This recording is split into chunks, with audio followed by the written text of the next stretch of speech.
Merci de nous suivre sur DTV, les titres de ce journal. Affaire Omar Ouatt, la famille dément Dr Cheikh Tako Diop de l'hôpital Fann. Pour ce dernier, la victime n'a jamais été dans le coma. Maître Khoureyssi Ba voit dans la sortie de la blouse blanche un délit puni par la loi du pays. Les internes et anciens internes des hôpitaux de Dakar gèlent leurs activités pour 3 jours. À compter de ce mercredi, ils exigent la satisfaction de leurs revendications et fustigent le non-engagement des autorités étatiques concernant leur dossier. Magal de Touba, pas de transport en train. Cette année, cette décision de la tutelle fait sortir les cheminots de leur gond. Ils parlent de complot visant à liquider le chemin de fer au profit du terre et de l'autoroute Ila-Touba. Et enfin, Dakar ne fait pas partie des villes les plus polluées au monde. Affirmation du ministère de l'Environnement. L'un des responsables confie que le Sénégal fait partie des pays qui disposent d'un centre de contrôle de la qualité de l'air.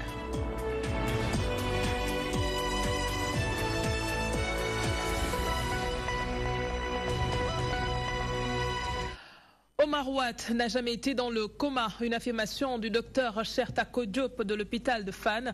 Une allégation qui a fait sortir la famille de la victime de Ségon. Leur avocat, Maître Khoureyssi Ba, parle de divulgation du secret professionnel, ce qui constitue selon lui un délit sévèrement réprimé de 1 à 6 mois de prison ferme au Sénégal, assorti d'une amende. Toutefois, il précise que la famille ne compte pas porter plainte. Adama Bitey nous en dit plus. Omar Ouatt est loin de connaître son épilogue. Le collectif pour la justice et contre les violences policières dénonce le manque de professionnalisme du docteur Cheikh Diop de l'hôpital Fann. Il l'accuse d'avoir divulgué le secret médical du patient. Nous, on s'interroge sur l'objectif de la sortie du directeur de Fann. Si l'objectif c'est juste salir l'image de la famille, parce que la famille a osé dire ce qui était en secret, ou si c'est pour faciliter la liberté provisoire à ce Français-là, parce qu'il la demande. Le coordonnateur de ce collectif explique qu'Omar Ouatt était bien inconscient. Ainsi, il demande les propos du médecin. Il y a les conclusions du médecin qui, à un moment donné, a reconnu qu'il fallait l'évacuer, parce qu'il a dit que les structures qui doivent l'accueillir n'existent pas ici à Dakar. Mais il y a aussi nous, le collectif. Nous avons effectué plusieurs visites au sein de l'hôpital. Mais nous, on ne l'a jamais vu conscient. Omar Ouatt, toutes les visites que nous avons effectuées à l'hôpital, Omar Ouatt dormait. Son avocat déplore la conduite du personnel médical de Fann et les alerte. Il y a des gens qui semblent s'amuser avec la situation médicale de Omar. Et si jamais quelque chose doit lui arriver, il faut qu'ils sachent jusqu'au bout qu'ils sont responsables. Je commence donc d'abord par les autorités médicales de l'hôpital de Fann. J'embraye sur les autorités sanitaires sénégalaises, sur le gouvernement, qui a peut-être la tête ailleurs, mais il est temps qu'on pense à ce garçon. Ce qui lui est arrivé, c'est un coup du sort. S'ils ne peuvent rien faire, mais qu'ils laissent ceux qui veulent faire quelque chose, qu'ils le fassent. Après sa sortie de l'hôpital Fann, Omar Ouatt n'était pas dans un état stable pour rentrer chez lui. Sa famille l'a interné dans une structure privée. Pour rappel, il aurait été sauvagement tabassé par un militaire français. Autre point phare de ce journal, les internes et anciens internes des hôpitaux de Dakar observent 72 heures de grève renouvelable. Ils demandent la satisfaction de leur plateforme revendicative. Dans ce document, ils ont synthétisé les conclusions issues de leur concertation. Ces internes et anciens internes exigent leurs applications. Ils déplorent le mutisme des autorités étatiques. Ils ont fait face à la presse ce matin. Adiarendi a été sur place. Une mine de désolation se lit sur les visages de ces médecins internes. Ils se désolent du manque d'engagement des autorités concernant leur plateforme de revendication. Celle-ci met en avant leur statut, recrutement, entre autres. On avait convié les internes à des assises, à des ateliers pour réfléchir, trouver ensemble des solutions. Nous sommes venus avec des propositions et des conclusions ont été tirées. Nous, ce qu'on voudrait, c'est l'application de ces conclusions, parce qu'il ne sert à rien de convier les gens à des rencontres, à des assises, que les conclusions de ces rencontres ne soient pas effectives. La prise en charge médicale a été débattue, le recrutement, la prise en charge aussi des frais de spécialisation, l'indemnité de représentation médicale. Donc tous ces points ont fait l'objet de discussions et les conclusions étaient autour de ces points. L'association est prête à mettre en œuvre son plan d'action pour atteindre les objectifs fixés. L'association des internes, malgré cette feuille de route qui n'épousait pas totalement nos attentes, nous avons fait preuve de bonne foi. Nous avons suspendu le mot d'ordre, on avait repris les activités. Donc il appartenait à l'autre partie quand même d'honorer ses engagements pour maintenir ce climat de confiance mutuelle, maintenir ce climat apaisé. Donc si on voit que ces délais, arrivé le délai, rien n'a été respecté, donc ça c'est un manque soit de volonté ou bien ils ont des priorités ailleurs. Les internes et anciens internes des hôpitaux de Dakar décrètent ainsi 72 heures de grève renouvelable. Ils ont décidé de cesser toute activité de jour comme de nuit dans leur service. L'association exige l'application des points déclinés dans la plateforme de revendication. Le chapitre politique, le leader de PASTEF, les Patriotes, accuse le régime en place de fomenter un vaste complot destiné à écarter sa candidature de la prochaine présidentielle. Ousmane Sonko dit qu'il ne serait pas étonné que les dirigeants actuels profitent de ces manifestations pour introduire des substances prohibées afin de le nuire. Je vous propose un extrait de son face-à-face avec la presse au micro de Chantal Badji. Ce que je viens de développer nous donne les premiers éléments d'une stratégie organisée, ourdie, pour écarter la candidature de Ousmane Sonko à l'élection présidentielle. Écarter Ousmane Sonko de la course à la présidentielle. En ce qui nous concerne, nous ne prenons pas toutes ces déclarations à la légère. Vous savez, comme disent les Wolofs, les petits fous qui s'agitent, ce qu'ils racontent, ils l'ont entendu à la tente du roi. Elle participe d'un vaste complot ourdi par le régime de Macky Sall pour nous écarter de la course à la présidentielle au moyen de machinations judiciaires.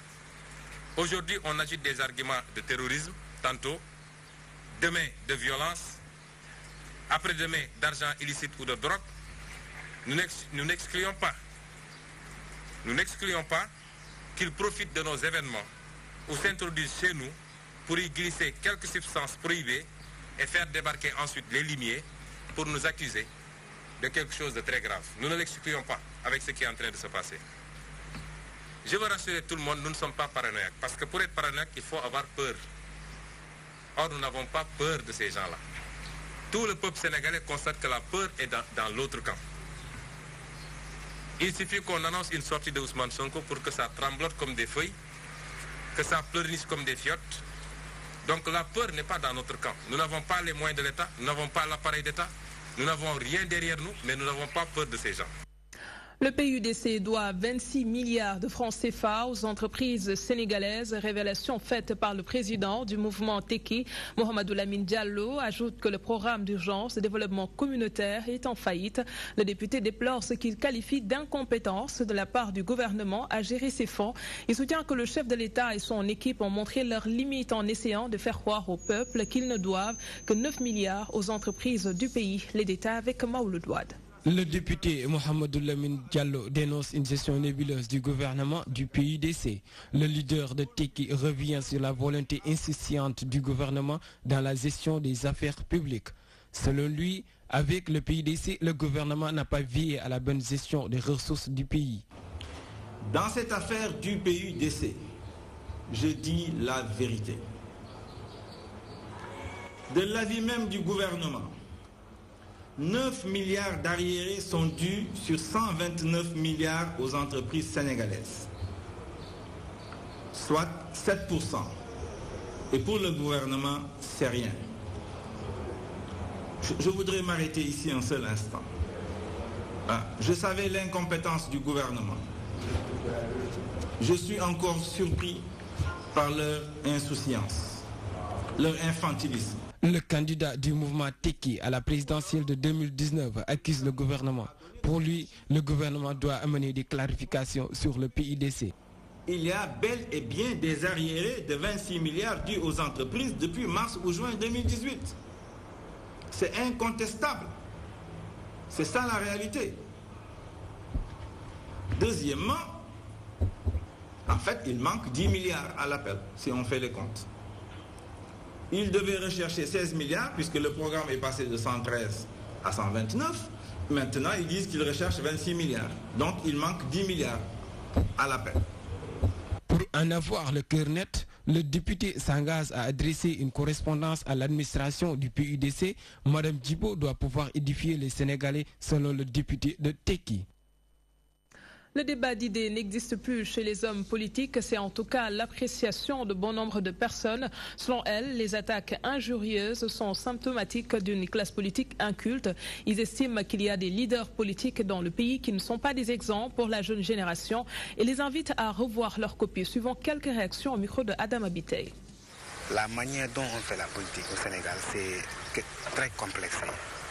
C'est-à-dire que bon, les gens ont l'habitude maintenant d'échanger des mots qui ne sont pas à l'endroit de la population sénégalaise. Par exemple, bon, au moment maintenant où ils mènent leur politique, par exemple, bon, ils vont faire le tour maintenant pour être par exemple président ou bien devenir ministre, ainsi de suite. Mais une fois que maintenant ils sont élus au pouvoir, maintenant ils commencent à changer de caractère. C'est-à-dire que donc ils vont amener maintenant une autre visage, c'est-à-dire avoir un autre comportement et essayer maintenant à chaque fois d'échanger des mots avec leurs prochains, par exemple. Bon, franchement, c'est quelque chose c'est déplorable aussi. Le fait qu'ils s'échangent des mots de façon tellement vulgaire, nous, on n'est pas d'accord avec ça. Ils ne peuvent pas leur donner leur choix parce qu'ils n'auront pas confiance en eux.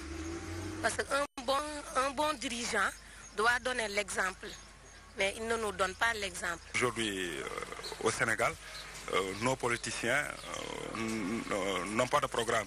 Ils n'ont que l'insulte et la calomnie dans leur bouche. Et ça, ce n'est pas ça la démocratie. Et les journalistes, les animateurs et autres ont eux aussi leur part de responsabilité. Si vous prenez quelqu'un, vous le dites... insulter ou calomnier quelqu'un, ça c'est pas bon pour le Sénégal. Et nous changeons de registre. Le collectif des victimes de Tuawenpeul sur le pied de guerre pour barrer la route aux prédateurs fonciers. Ses membres confient que cela fait plusieurs années qu'ils alertent les autorités du pays, mais en vain. Ils affirment que ces terres leur appartiennent et n'accepteront pas que le site en question soit attribué à des personnes influentes. Vous avez certainement écouté les propos de leur porte-parole dans notre édition en Wolof. À Guédiawaye, les populations de Hameau 456 fustigent l'accaparement de leur terrain de football par un promoteur privé. Ils sont déterminés à ne pas se laisser faire. Ils indiquent que le site accueille toutes les manifestations religieuses, culturelles et sportives. Aujourd'hui, des travaux de morcellement ont démarré sur le site. Ils alertent les autorités. Leur porte-parole Samba Ndiaye avec Ibrahim Togola. Le forcing ne passera pas. Le terrain date depuis 1989. La destination première serait la caution d'une école. Entre-temps, la destination a été changée et ils nous disent qu'il faudra morceler et lotir ça et vendre ça en 45 parcelles.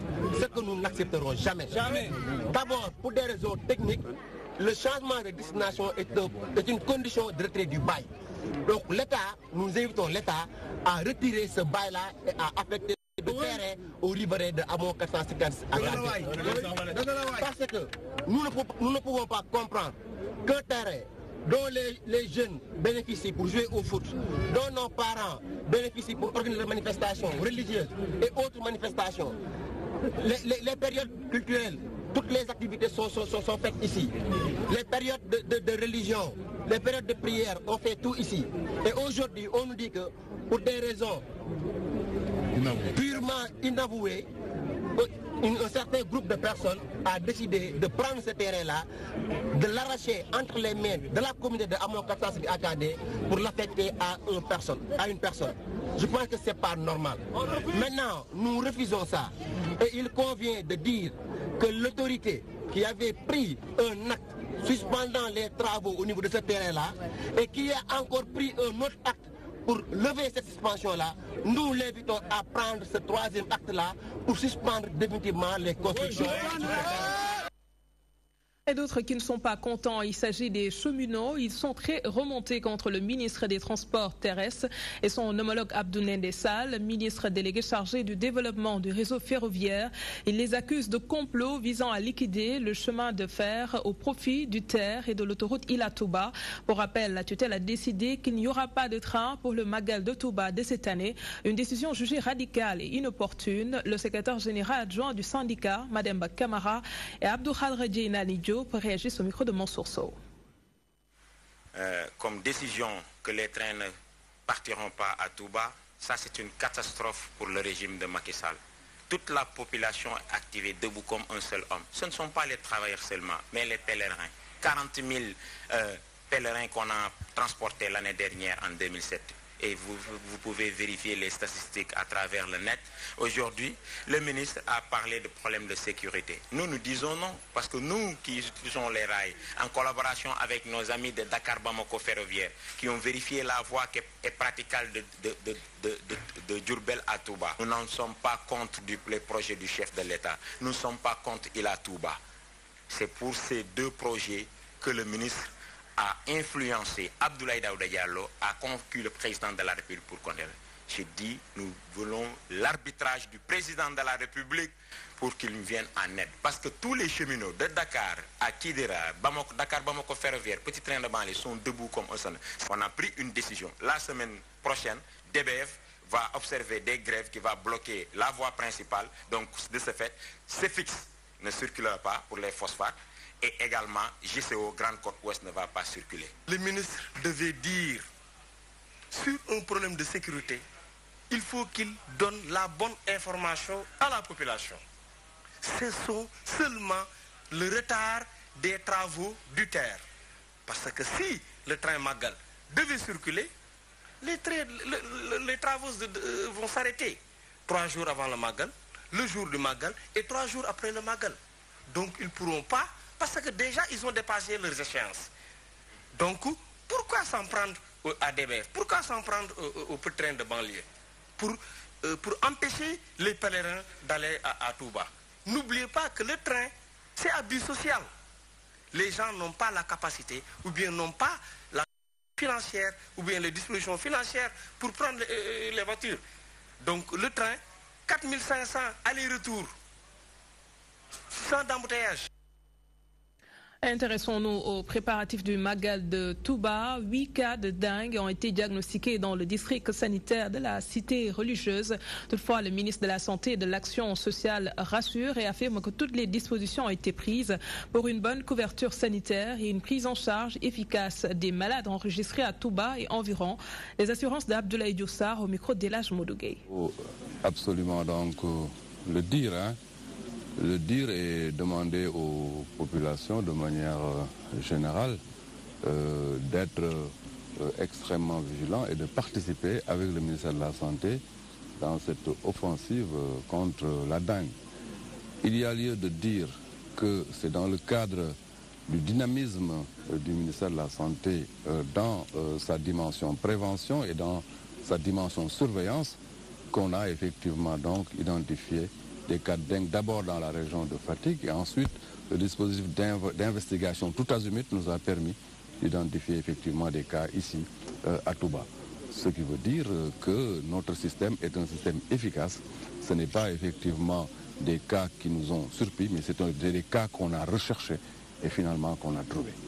Il faut donc que toute la communauté se mette avec le ministère de la Santé et de l'Action sociale pour changer globalement les comportements.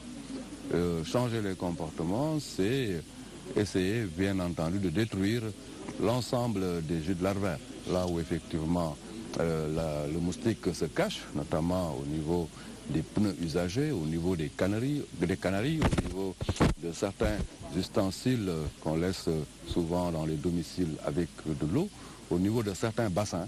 Il faut avoir véritablement un comportement préventif pour que donc, le moustique ne se développe pas. Restons dans la ville sainte pour parler toujours des préparatifs du Magal. La SDE compte apporter sa contribution pour approvisionner correctement Touba en eau potable. Plusieurs points d'eau ont été installés, un dispositif qui vient s'ajouter à celui de l'Eufort. Le directeur général de la SDE précise que 80 fuites ont été détectées sur place et réparées. Il n'a pas manqué de souligner les pertes enregistrées par ces fuites, les dégâts que cela cause pour l'entreprise. Voici Abdoul Bal au micro de nos correspondants sur place. Nous savons tous que quand on a un tel événement qui regroupe plus de 5 millions de pèlerins, qui en fait l'un des événements religieux les plus importants du Sénégal, d'Afrique et même du monde, tous ceux qui travaillent dans l'eau amènent leur contribution. La nôtre, en relation avec l'OFOR et en relation avec le ministère de l'Hydraulique, consiste à faire en sorte qu'il n'y ait pas de grosses difficultés lors de cet événement. Nous, Sénégalais des eaux, nous avons travaillé au renforcement de la production en relation avec l'OFOR en mettant des pompes de grande puissance. Vous savez que 5 nouveaux forages ont été faits ici, donc nous avons participé à l'équipement de ces forages. Nous avons également travaillé sur la qualité d'eau en équipant tous ces forages de pompes doseuses pour faire en sorte que la consommation d'eau soit la plus rassurante possible en termes de qualité. Nous savons aussi, le marabout l'a rappelé tout à l'heure, que près de la moitié de l'eau produite à Touba est perdue parce que les tuyaux qui sont là, il y a beaucoup de fuites. Nous avons détecté près de 80 fuites, nous, Sénégalaises des eaux, avec nos équipements de recherche de fuites invisibles et nous avons participé à la réparation de la fuite. Dernier élément de notre contribution, c'est la réalisation de points d'eau, disons de bornes fontaines, pour permettre l'approvisionnement en eau de tous les pèlerins. L'annoncé en titre, Dakar ne fait pas partie des villes les plus polluées au monde, affirmation du ministère de l'Environnement. Ces agents sont en conclave avec la Convention des maires de l'Afrique subsaharienne sur les politiques publiques et la lutte contre le changement climatique. Ils soutiennent que contrairement aux autres pays, le Sénégal donne régulièrement des informations liées à la qualité de l'air. Nous rejoignons Mamadou Diop. Dakar, classé parmi les villes les plus polluées au monde, le ministère de l'Environnement et du Développement durable est formellement contre. Nous allons rectifier. Dakar n'est pas la ville la plus polluée. Dakar, le Sénégal, a la chance d'être parmi les pays africains à donner les informations sur la qualité de l'air. Donc, c'est une des rares villes à avoir de façon continue des mesures de suivi de la qualité de l'air. Et ces informations ont été relayées. Donc, c'est ce qui fait ce discours. Mais Dakar n'est pas la ville parmi les villes les plus polluées. Je crois que vous connaissez Mexico, vous connaissez aussi les autres. Je ne vais pas les citer. Les environnementalistes expliquent que Dakar est en partie victime de la pollution atmosphérique des pays industrialisés. Et les pays les plus industrialisés en émettent davantage que les pays en développement, notamment aussi ce qu'on appelle les pays les moins avancés, les PMA, dont aussi le Sénégal fait partie. L'autre phénomène soulevé par Mme Sarr Madeleine Diouf, c'est la prolifération des sachets plastiques qui menacent terriblement, dit-elle, notre environnement. Le plastique fait partie également de l'ensemble des outils que nous avons pour aussi faire des produits, pour faire qui sont de l'économie. C'est pour toutes ces raisons que les élus de Dakar veulent impérativement prendre des dispositions pour mettre fin à cette pollution atmosphérique et aux chasses plastiques. Naturellement, on a convoqué tous les problèmes qui sont liés à l'urbanisation, à l'aménagement du territoire. Je crois que l'intérêt d'abord de cet atelier, c'est de sensibiliser les élus que nous sommes sur la problématique, sur les enjeux du changement climatique. Les problèmes qui sont liés à la mobilité, les transports, le système de transport qui est très polluant. À Saly Portudal, une rencontre sur l'environnement est organisée. C'est pour amener les élus de Dakar à s'approprier de la lutte contre la pollution atmosphérique dans la capitale sénégalaise. Et Dakar abrite le 5e congrès international francophone sur la gestion des risques et nouvelles menaces. Quelle stratégie mettre en œuvre pour une prévention et une gestion des incidents plus efficaces? C'est tout l'intérêt de ces assises qui mobilisent des acteurs de sécurité du monde francophone. Ils ambitionnent de renforcer la coopération sécuritaire entre les différents États pour mener des opérations coordonnées. Et le Sénégal s'inscrit dans cette logique. Le point avec Mohamedou Diallo. Risques et nouvelles menaces, deux termes qui ont fini de prendre une place incontournable dans le lexique mondial.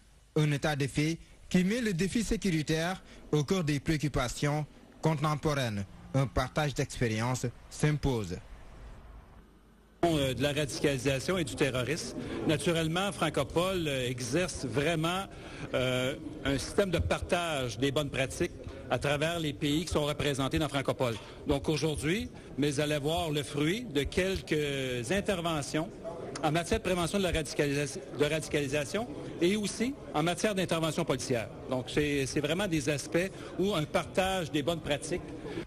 Prévention du radicalisme, cybercriminalité, gestion des flux migratoires, autant de phénomènes transnationaux qui appellent des actions coordonnées.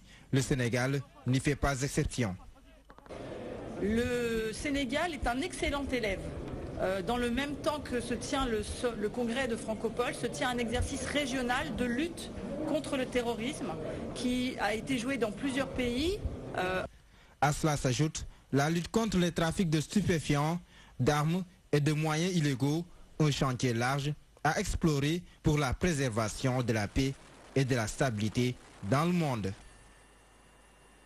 Et au niveau régional, comment faire face à l'instabilité sécuritaire au Sahel, Sahara et en Afrique occidentale? Des experts militaires et acteurs de la société civile se sont penchés sur la question durant 2 jours à Gorée.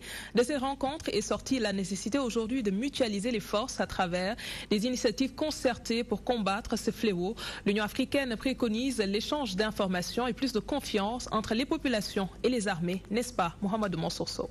L'immensité de son territoire, la porosité des frontières, les capacités souvent très limitées des États de la sous-région et la circulation des armes légères et de petits calibres font qu'aujourd'hui l'Afrique est un terreau très fertile au terrorisme et autres mouvements irrédentistes.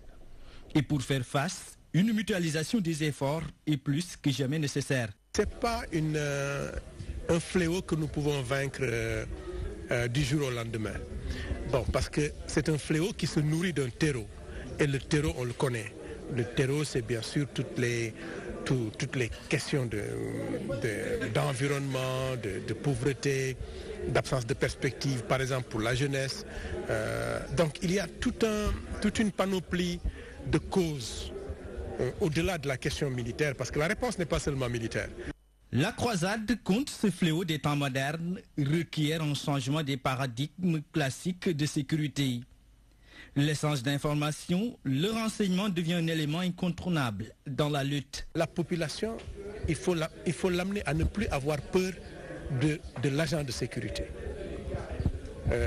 Pour qu'elle puisse effectivement elle aussi participer. Parce que sans renseignement humain, on ne peut pas faire de lutte contre le terrorisme. Or, si la population a peur, elle n'aide pas les forces de sécurité.